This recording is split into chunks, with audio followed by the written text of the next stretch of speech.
Hey you guys, it's a big week. Do you know how big of a week it is? Because it's actually a very big week. This is finally the completion and culmination of the last 3 months worth of transitioning into the true new year. I think a lot of people don't realize this. It's something I learned a year or two ago, and I actually just saw another spiritual teacher post the same thing earlier today. But I already knew that, and I was like, I'm not the only one who knows. Actually, I think I might have learned it from her a year or two ago. But anyway, the true new year is actually with the spring equinox. And we had the lunar new year in February, and of course, the traditional new year in January, which the Romans are the ones who changed the true new year from March to January for reasons that I don't know right now. But so we've had these last 3 months transitioning because of all those changes with the change of the date and the lunar new year and the Chinese zodiac.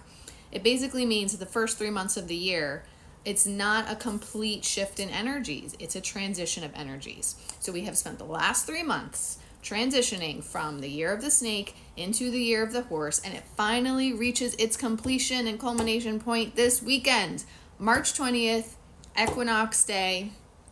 We finally get to start the true new year. And on top of that, Jupiter went direct on March 10th. Mercury goes direct on the equinox as well on Friday. And Wednesday is a new moon. Oh, and then let's also throw in the eclipse gateway that happened from February to the beginning of March as well. That normally is in April and May, but this year it was in February and the beginning of March, and that had its own hijinks. Lots going on with that I think we all felt. So it's an exciting week.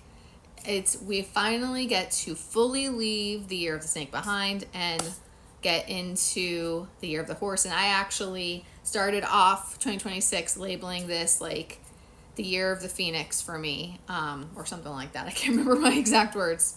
But yeah, I know I was saying live vibrantly and fearlessly, and that's my new motto. I'm entering my phoenix era. That's what I said. So accordingly, I did this Akashic Records for the collective, and I'm going to record that separately for you now, and I'm planning to do a New Year's meditation this weekend as well to go along with the true New Year. So I pulled this Akashic Records spread for the collective, which my group is primarily a twin flame collective, but you could be on just a normal spiritual awakening journey too, okay? You're ascending.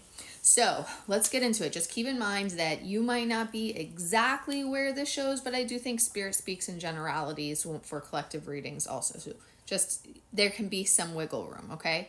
So the foundation of where you're at, you have spent years with the seeds being planted for this new life, new chapter, new beginning that is building up. It's been building and building and building and reaching a crescendo point. Keep in mind that even when you're going through a dark night of the soul, the seeds have been planted for you and they're in the process of germinating and growing the way that they're meant to. You're working on building this. In fact, Spirit is really putting you through a significant process, a significant spiritual initiation with the help of the Ascended Masters and your spirit team to build a new, strong, stable, secure foundation for this next chapter of your life, where you are meant to embody your true authentic self from the soul level. You're integrating your higher self and going through a spiritual rebirth, literally, and building a new home, new chapter. This can also represent some of you actually moving and building a new life, new chapter with your twin flame, for example.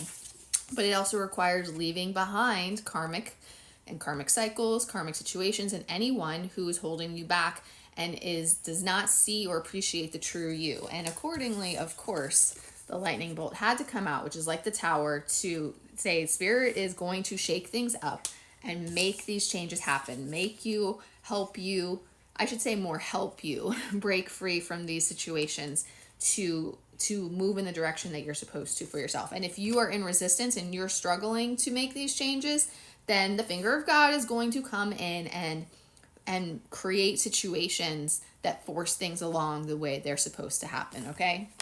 The present situation, look at this card, the Lookout. The ship is on fire. The meaning of this card is that this person in the lookout post is trying to figure out how to safely get out of this situation that's literally life or death. So this is a very powerful card, especially being in the present situation. Like I said at the beginning, each of you are going to be in different spots in your individual journeys, but this is about, it's time, like the finger of God has come in, and it's time to leave these karmic cycles behind. And that's what a huge part of what the eclipse gateway was about as well. So it's time to break free of anything holding you back, and it's time to find your way forward successfully, safely, to move on to what is truly right for you and meant for you, okay? And in some way, shape, or form, this is coming about now.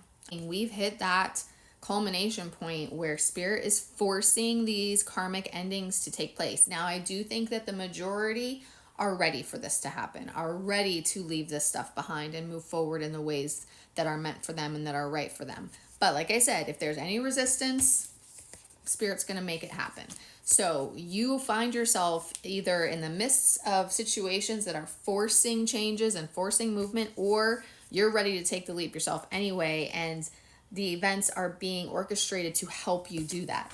The present influences on this are actually super positive. It's just you're dealing with leaving these karmic situations behind, but you are meant to allow yourself to be inspired and guided by your own higher self, by your spirit team, to follow your life purpose and which truly brings meaning and joy and fulfillment into your life. For you to follow your life purpose, soul purpose, and ultimately for your twin flame journey, that's also going to mean union. But it starts with inner union, and then it becomes union with your twin. And life is going to get a lot happier. I mean, you can also see this as you literally have fairies and elementals and all sorts of spirits helping you along the way. But the true meaning of the card is that is celebration and joy and happiness. So things are looking up. They are going to get better. There's light at the end of the tunnel. You just got to get through this rocky period right now. But it's a good rocky period because of where it's leading you. Now, the outcome, like I said, spirits have a story here. So you might not be sure of exactly what steps to take, what path to follow here. There might still be some uncertainty, and maybe that's why there's resistance, or maybe not sure how to handle certain things. But know that spirit is assisting in clearing any obstacles out of the way and helping to align your path for forward movement. Trust that everything will happen how it's meant to. You need to go with the flow and be flexible. Don't be too rigid or strict or firm. I can't think of the right word, but like you're going to break if you're too rigid. So be flexible. Go with the flow. Turn to your spirit guides and your spirit team for help. Really tune into your spiritual gifts to listen to them and hear them and let them help you. And this is all about you being the architect of your own life now and creating the life of your dreams, of what is truly right for you and meant for you, okay? Bottom of the deck is the Queen of Roses. So this is union. This is coming into that inner union, becoming that healed, whole version of yourself that is ready for physical 3D union with your twin flame also. But focus first on that feeling happy and successful and content and good within yourself. And then the physical union with your twin will naturally align and come about, okay? So this is where we're at collectively, in different stages individually. Go with the flow, trust the process, and let's see what comes next.